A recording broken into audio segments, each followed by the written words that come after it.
भाजपा की स्वराज संकल्प यात्रा आज जोधपुर के लोहावट में पहुंच चुकी है। आइए सीधे चलते हैं लोहावट। बस अपना ये प्यार और आशीर्वाद बनाए रखना हमारे लिए सबसे अमूल्य चीज अगर कुछ है तो वो ये है।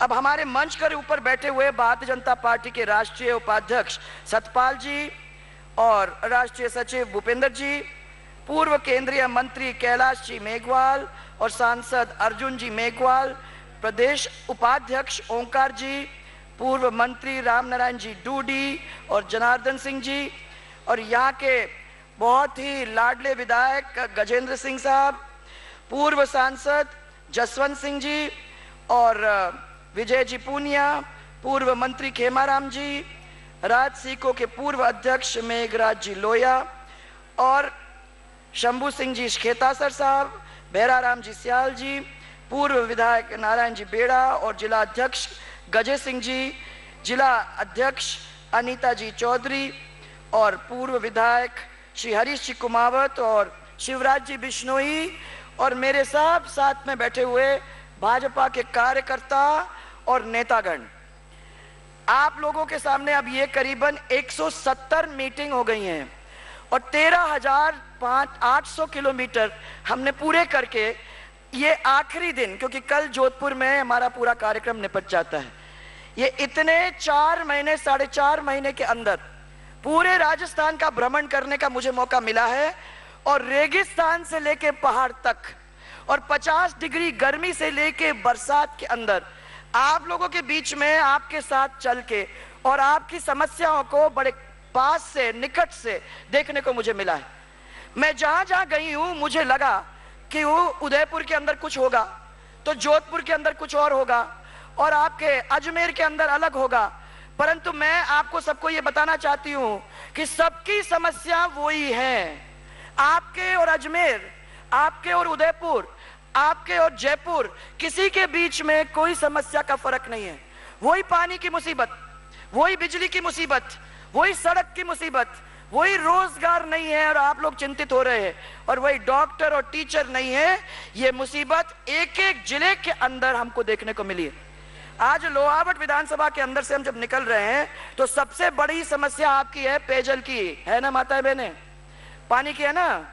सब माताएं बहनें मेरे को बार बार कह रही हैं, सब दूर पानी की समस्या है और लोग आज टैंकर से पानी खरीदने पे मजबूर हैं और ये 600-800 रुपए अपने को एक टैंकर के हिसाब से खर्च करना पड़ रहा है। और हमें यहाँ एक बहुत बड़ी संख्या में ट्यूबवेल और जीएलआर इनकी मैंने स्वीकृतियां दी थी, परंतु इसके बावजूद भी करीब 40 ट्यूबवेल लंबे समय से अभी भी खराब पड़े हुए हैं और ये सरकार उन लोगों को ठीक नहीं कर पाई। हमारे समय के अंदर खीमसर के गजेंद्र सिंह जी ने इस क्षेत्र के लिए अपनी बहुत सारी ऊर्जा लगाई। मैं तो इनको डांटा करती थी, मैंने कहा सब चीज क्या है, लोहावट में जाता है, आपका क्या कर रहे हो आप? ये पता किया कि जो भी आता है वो लोहावट के अंदर 132 है, 33 है, जो भी आपके काम करने की जरूरत है तो दौड़ दौड़ के इस लोहावट के अंदर काम करने का उन्होंने कहीं कमी छोड़ी नहीं। 33 केवी के 62 जीएसएस लगा लिए, 132 केवी के 7 जीएसएस स्थापित कर दिए और इतना मजबूत तंत्र और जाल बिछाने के भी बाद आज आप ये देख लीजिए बिजली की हालत फिर भी खराब। माने ये लोग उसको भी नहीं संभाल पाए। अगर उसको संभाल पाते तो लोहावट जैसी जगह जहां बिजली के तंत्र के अंदर कोई कमी नहीं है वहां भी बिजली की कमी है, तो आप समझ सकते हैं कि ये सरकार किस तरीके से इसको संभाल रही है। किसानों को सिर्फ 4 घंटे बिजली मिल रही है और वो भी मुश्किल से, और पूरी तरह से ट्रिपिंग हो रही है। ये सब किसान भाई बैठे हैं, कितनी मिल रही है?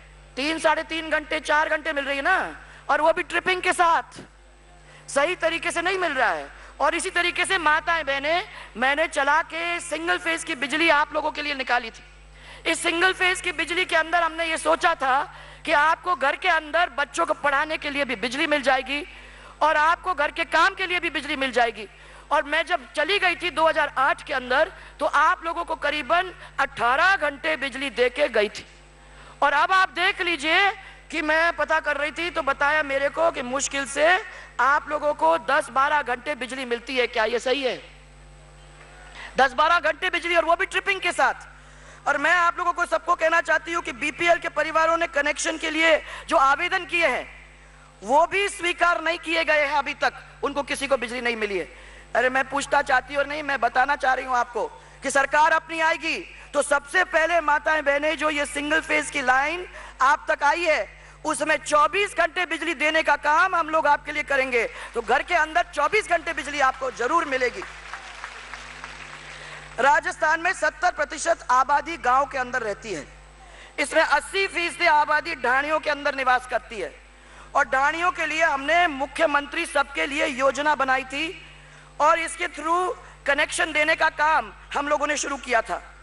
आज इस सरकार ने कनेक्शन सब बंद कर दिए हैं और आवेदन ले तो रही है परंतु कनेक्शन नहीं दे रही है। तो लेने से क्या मतलब है? मेरे ध्यान में तो सिर्फ यही आता है कि जब आप आवेदन देते हो तो उसके साथ पैसे भी देते हो, तो ये पैसे तो ले रही है परंतु कनेक्शन देने में इतनी देरी कर रही है कि इससे तो कोई मतलब ही नहीं रहा गरीब आदमी का।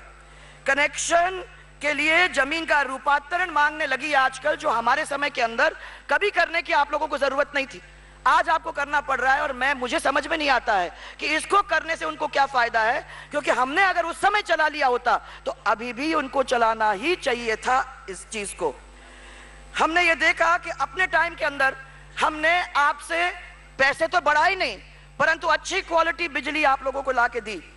हमने किसानों को 8 घंटे, उद्योगों को पर्याप्त और घरेलू बिजली को 18 से 20 घंटे करने का काम किया।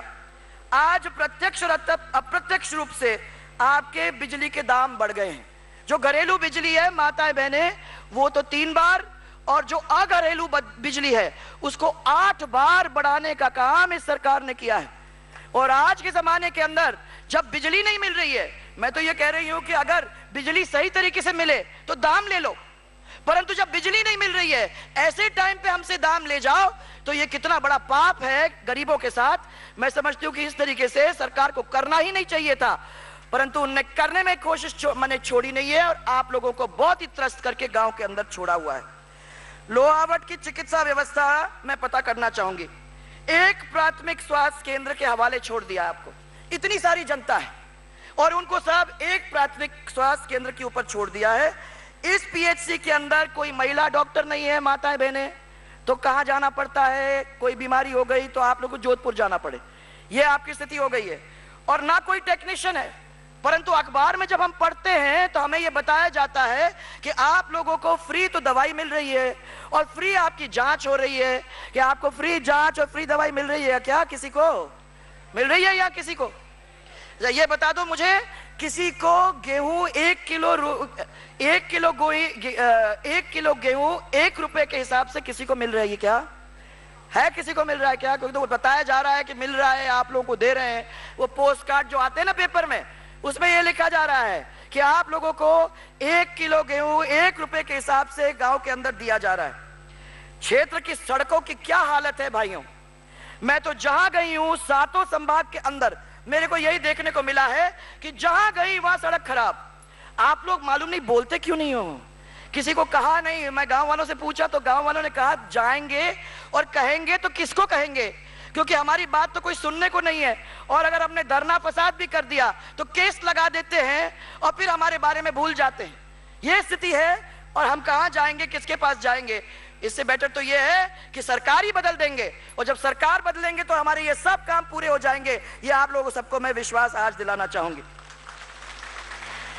टीचर है माताएं बहनें, टीचर हैं, बच्चों के लिए टीचर है। मेरे को बताया जा रहा है कि स्कूल में शिक्षकों की बहुत जोरदार कमी है। सरकार ने इस क्षेत्र के अंदर भी कुछ नहीं किया है और कई ऐसे जगह हैं जहां ताला लग चुके हैं स्कूल के अंदर। मालूम नहीं आप लोगों के यहाँ हुए कि नहीं, परंतु जिस क्षेत्र के अंदर से मैं निकली हूं वहां मैंने देखा है कि जगह जगह पे लोगों ने, बच्चों ने ताले लगा दिए। आज कांग्रेस ने अपने घोषणा पत्र के अंदर बहुत सारी घोषणाएं की थी। मैं आप लोगों से पता करना चाहूंगी कि आपको बिजली की दरें नहीं बढ़ाने की घोषणा की थी, दरें बढ़ा दी। और 1 बार नहीं, 2 बार नहीं, 4 बार नहीं, 5 बार नहीं, बार बार आपको बढ़ा के आपको दुखी किया है। 24 घंटे घरेलू बिजली देने की घोषणा की थी, आज तक पूरा नहीं हुआ है। किसानों के 8 घंटे सस्ती दरों पर निरंतर बिजली देने का काम किया, वो आपको नहीं मिल रहा है। और आपके यहाँ आर्थिक रूप से जो कमजोर लोग हैं उन लोगों को जमीन देने का काम बताया था। आप लोग, किसी को जमीन मिली? किसी को मिली क्या जमीन? किसी को नहीं मिली है। बंद पड़ी औद्योगिक इकाइयों को पुनर्जीवित करने का काम करने वाले थे, मैं नहीं समझती हूँ कि वो भी किसी को दिया। और पेट्रोल और डीजल पर स्थानीय करों में छूट देने का वादा दिया था, आपको किसी को छूट दिया क्या राजस्थान के अंदर? जो मेरे को बताया जा रहा है कि यह अभी पेट्रोल तो आपके 2 रुपए के हिसाब से आगे बढ़ गया है और डीजल को अभी 50 पैसे के हिसाब से बढ़ाया है, और यह भी बताया है कि हर महीने चुपचाप से, ताकि आपको मालूम ना पड़े, 50 पैसे डीजल को हर महीने आगे बढ़ाने का काम करेंगे। अब बताओ, इतना बड़ा भार आप लोग कोई वहन कर सकता है? माताएं बहनें, आपको मैं कहूंगी, बहुत सारी माताओं ने मेरे को आके कहा कि सोना और चांदी का भाव बढ़ गया है, हमारी हालत बिल्कुल बिगड़ गई है, हम अपनी बच्चों की शादियां नहीं करवा पा रहे हैं, हम लोगों के ऊपर कर्ज है, इतना जोरदार कर्ज है, शादियां नहीं कर पा सकते, तो हम अपने घरों के अंदर कर्ज के अंदर डूब चुके हैं, हमारा कुछ मदद करिए। आज आप चले जाइए तो इतनी जोरदार महंगाई है। गैस मिलता है क्या आपको? किसी को मिल रहा है क्या? हमारे समय में 260 रुपए के अंदर आपको गैस सिलेंडर और कितने भी चाहिए मिल जाते थे आराम से। आज वो स्थिति है कि आपको मुश्किल से 7 सिलेंडर मिलते हैं और वो भी 1000-1200 रुपए में, और उसके बाद तो भूल जाइए, किसी को मिलने वाला नहीं है, क्योंकि जो भी आता है वो सब ब्लैक में है। यह है माताएं बहनें आज महंगाई की स्थिति। हम अपने बच्चों को नहीं पढ़ा सकते हैं, या तो पैसे पढ़ाई में डालो, या बच्चे के डॉक्टर के लिए डालो, या उसके कपड़े के लिए डालो, परंतु हमारे पास नहीं तो पैसा नहीं है। इतना महंगा रह गया है कि हम लोग अपना जीवन व्यापन आराम से नहीं कर सकते। मैं माताएं बहनें आप लोग सबको यही कहने आई हूं कि अब ये बहुत हो गया है, हम लोगों को कहीं ना कहीं इस चीज को बदलने की जरूरत है। हमने अपने बच्चों को अपने समय के अंदर 5 लाख बच्चों को 10 लाख बच्चों को नौकरी देने का काम किया था। मैं पूछना चाहती हूं कि कोई बच्चे हैं जिनको आजकल नौकरी मिल रही है? इस क्षेत्र के अंदर किसी को मिली है क्या? किसी को मिली? किसी को नहीं मिली है। और मैं ये कहना चाहती हूं कि आप लोगों को जो टीचर बनने के लिए बच्चे निकले हैं, उनको टेट का एक नया परीक्षा डाल के उनको उसके अंदर फंसाने की कोशिश की है, या तो वो कोर्ट चले जाते हैं। मैं सब लोगों को कहना चाहती हूं कि स्टेट का प्रबंधन हम लोग करेंगे और आरपीएससी के द्वारा हम फिर से आप लोगों को नौकरी देने का काम करेंगे। आप लोगों को कहीं उसमें फंसने की जरूरत ही नहीं होगी। इसके पहले मैंने अक्षत योजना शुरू की थी, इसलिए की थी कि हमारे बच्चे जो पढ़े लिखे हैं अपने माँ बाप के ऊपर बोझ नहीं बनेंगे, उनको हम भत्ता देंगे बेरोजगारी का, और उस भत्ते के द्वारा उनको 2 साल तक अपना काम चला लेंगे जब तक उनको नौकरी नहीं मिल जाती। आज 7,32,000 तो रजिस्टर्ड बेरोजगार हो गए हैं। इनके अलावा गैर रजिस्टर्ड बेरोजगार वो अलग है, मैं उनका नाम नहीं लेना चाहती। यहाँ 10 जिले में तो एक भी बेरोजगार का रजिस्ट्रेशन नहीं करवाया है। ये है बाड़मेर, बारा, दौसा, डूंगरपुर, जैसलमेर, जालोर, करौली, प्रतापगढ़, सवाई माधोपुर, सीकर। तो कहां जाएंगे बच्चे? अगर कोई उनका रजिस्ट्रेशन नहीं करेगा, इनकी कोई मदद नहीं करने वाला है, तो इनकी नौकरियां कहां से आएंगी? वो देख सकते हो आप, क्योंकि अखबार के ऊपर एक 2000 पद के लिए 7 लाख लोगों ने आवेदन भरा, 7 लाख लोग, और एक 300 नौकरी के लिए एलडीसी के लिए इतने सारे लोगों ने अपना आवेदन भरा। आज ये स्थिति है, बच्चों को नौकरी कहीं नहीं मिल रही है। इसी बच्चों को सबको कह रही हूं कि जिस तरीके से पहले हमने 10 लाख नौकरियां दी थी, वैसे फिर से 10 लाख नौकरी देने का हम लोग काम करेंगे। 1,38,000 बच्चों को हम लोगों ने 7 करोड़ रुपए बेरोजगारी का भत्ता दे के मदद पिछली बार की थी। इन लोगों ने बेरोजगारी का भत्ता अब चालू किया है, और ये सोच के चालू किया कि अब चुनाव आ रहे हैं, तो चुनाव के पहले पहले हम लोगों को ये काम कर लेना चाहिए। मैं आज एक कांग्रेस के ऊपर इतना ही कहना चाहती हूँ, तो अपने एक प्राइवेट चला के आती हूँ कि लठियाल मात के यहाँ जाके एक दफा दर्शन हो जाए। लठियाल मात के यहाँ से ताकत लेके, ऊर्जा लेके जो मैं जाती हूँ, और ऐसा हो गया है मालूम नहीं कैसे, संयोग समझो कि आज अपन सब कुछ करने के बाद जो हमारी आखिरी मीटिंग में से एक मीटिंग जो है वो यहाँ फलोदी के अंदर हो रही है, और देवी के आशीर्वाद को लेकर हम लोग आगे चलेंगे। मैं तो ये मानती हूँ कि देवी का आशीर्वाद हो जाता है तो सब कुछ हो जाता है। ये विजय है अपनी, ये विजय है अपनी। और लोगों ने मेरे से, अब एक मिनट, लोगों ने मेरे से पूछा, लगातार पूछते रहते हैं कि जनता के मन में क्या है। मैंने कहा जनता तो एक ऐसी चीज है, एक ऐसी चीज है जिसका कोई कुछ मालूम नहीं पड़ता। अगर सीधा संपर्क होता है तो मालूम पड़ जाता है कि उनके दिल में क्या है। अगर इस कांग्रेस के परिवार को मालूम होता तो 4.5 साल हमारे ये जनता की आरती उतारते, उनके साथ प्यार से जुड़ते, उनकी बात को जमीन पे लाने की अगर कोशिश करते तो आज इस स्थिति में नहीं होते। और मैं जानती हूं कि जनता ने अपने मन के अंदर तय कर लिया है कि बस अब हो गया बहुत। जिन लोगों ने हमारी बुनियादी सुविधाओं को तक हमारे तक नहीं पहुंचाया, ऐसे लोगों के वो कुर्सी के ऊपर बैठने का कोई हक है क्या? नहीं है। और सब ने तय कर लिया है कि बस अब ये हो गया। आते कितने जल्दी आती है चुनाव जितने जल्दी आते हैं उतने जल्दी ही आप अपना काम कर सकेंगे, ये जनता के मन में है। फलोदी के अंदर में जब भी आया करती थी, मुझे मालूम है कि पानी की समस्या का काम था। पेयजल अब रोज मिलता तो है, लेकिन आधे घंटे से ज्यादा नहीं। कई कॉलोनी के अंदर तो 15 मिनट से ज्यादा पानी नहीं आता। पूरा शहर गंदा, दूषित पेयजल की सप्लाई और पानी के अंदर मिट्टी बहुत जोरदार मात्रा में आती है। ये सब लोगों ने मेरे को कह के तंग आ रहे कि साहब हमारा पानी का कुछ इंतजाम करो। फलोदी शहर के अंतिम छोर तक पेयजल की सप्लाई हो, यह आपके मन में है। इसके लिए फलोदी शहर को 4 भाग में हमने बांटा और 71 करोड़ की योजना हमने तब स्वीकृत की थी। इसी तरह बाप क्षेत्र के अंदर 48 गांव और 247 ढाणियों को लिफ्ट कैनाल से पेयजल सप्लाई करने के लिए 147 करोड़ की 4 योजना हमने स्वीकृत की थी। आपको याद होगा सबको, यहाँ सब बैठे हुए हैं। आप लोगों ने कहा और मुझे याद है वो थानवी जी की मुझे याद आती है, क्योंकि थानवी जी हमेशा ये बात मेरे को कहते रहते थे। इसमें नेरवा कानासर देवदासरी योजना, दूसरी शेखासर अखधन्ना जेमला योजना, तीसरी खिदरत कान सिंह जी की सीट सोड़ादड़ा मांडोर कलराबा योजना और चौथा बाप बड़ी ढाणी नया गांव चारणा योजना। ये 4 योजनाएं थी पानी की, और चारों योजनाओं को इस सरकार ने निरस्त कर दिया। मैं कहती हूं कि अगर इन चारों योजना जिनके लिए पैसे अलग से रखे हुए थे, अगर इन योजना को काम शुरू कर दिया होता तो क्या मालूम आप लोगों तक तो अच्छा पर्याप्त तो साफ पानी मिल जाता, तो आप लोग बहुत बहुत आगे मैं समझती हूँ पहुंच जाते।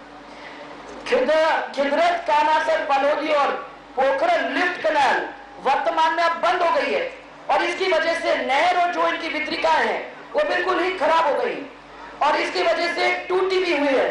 और तीनों नहरों की मरम्मत करने और इनमें पानी छोड़कर सिंचाई के लिए जल उपलब्ध कराने की आपकी प्रमुख मांग है, और इनके ऊपर काम अपन लोगों को मिलकर करना पड़ेगा, और इस पानी को छुटाने की काम आप लोगों को करने की कोशिश करनी होगी।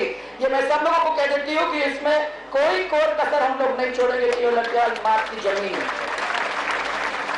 यहाँ फालोदी में आपको याद होगा, जाते जाते आखिर में आप लोगों ने 47 लाख रुपए मेरे से लिए थे। लास्ट मीटिंग थी तब उसमें ये बात हुई थी कि यहाँ आपके 5 प्राचीन तालाब हैं, उनको जोड़कर अपन एक शानदार झील बनाए और कुर्जा पंछियों की शरणस्थली विकसित करे, और 3.5 करोड़ की योजना हमारी सरकार ने उसको स्वीकृत की थी। इससे फालोदी शहर को पानी भी मिलेगा, शहर का सौंदर्यकरण भी होगा, और फालोदी पर्यटन की दृष्टि से महत्वपूर्ण स्थान बन जाएगा।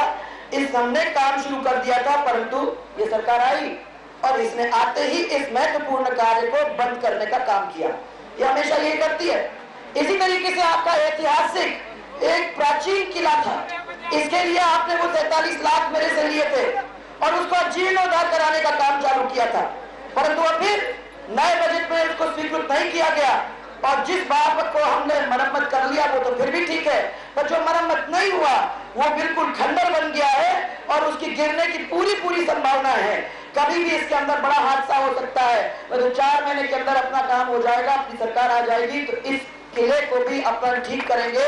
यह भी आप लोगों का काम होगा, हमें बताएंगे, उसको पूरा करने की हम लोग कोशिश करेंगे। अब मैं आपको पूछना चाहती हूँ कि ये लटियाल मार्ग तो हमारे लिए, आप सबके लिए एक बहुत बड़ी चीज है। मैं हमेशा मानती हूँ कि जब इनका आशीर्वाद और दर्शन करके मैं जाती हूँ तो कोई चीज ऐसी नहीं है जो हम पूरे नहीं कर सकते। उस समय आप लोगों ने मिलकर मेरे को ये कहा था कि मंदिर इस तरीके से बनाया गया है, क्या इसको पैसे अपन हम दे सकते हैं, क्या इसको हम ठीक कर सकते हैं? तो मैंने तो उसी समय कहा था भाई बताओ कितने पैसे हैं। आपने 50 लाख मांगे, दो 50 लाख, और माता का टेम्पल को, मंदिर को बहुत अच्छा बना के छोड़े। अभी भी मैंने यही कहा था कि लटियाल माँ के मंदिर में पहले चले अपन और वहां से होके दर्शन करके फिर यहाँ आए। तो मेरे को सबने कहा कि मीटिंग के लिए सब लोग बैठ गए हैं, अच्छा नहीं लगेगा। मैंने कहा ये तो सब समझ लेंगे, क्योंकि जितनी आस्था हमारी है माता में